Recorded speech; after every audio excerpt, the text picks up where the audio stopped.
Hi, I'm Nancy Erickson, the book professor. Can we talk about coffee? You know, Coffee and alcohol seem to be the two famed signature drinks for writers. You think about Ernest Hemingway drinking the nights away, and then maybe he needed a cup of coffee to get himself going in the morning. But coffee or tea or Diet Coke, some of those things that all people use to kind of give themselves a boost of energy and get their day going. But with writers, there's something funny that happens with their coffee, and it's this.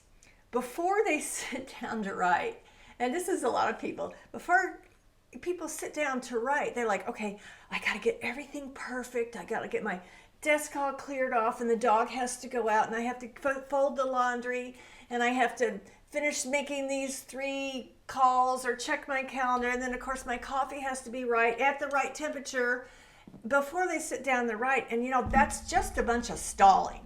And so I know that people like things the way they like them, but we use a lot of stall tactics as writers before we sit down and just do the thing.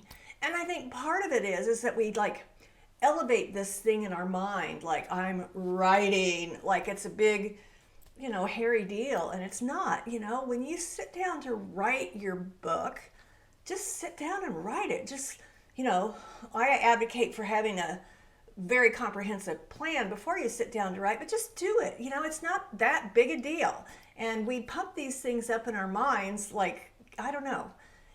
We create our own obstacles, I think is what I'm trying to say. So when you're planning out your writing time, just mark it on your calendar and then just sit down and start doing it. It's not that big a deal. I like a cup of coffee too, but everything in my life doesn't have to be perfect before I start executing on the plan that I've made for my writing. So I just want to encourage you not to create stall tactics and just do it.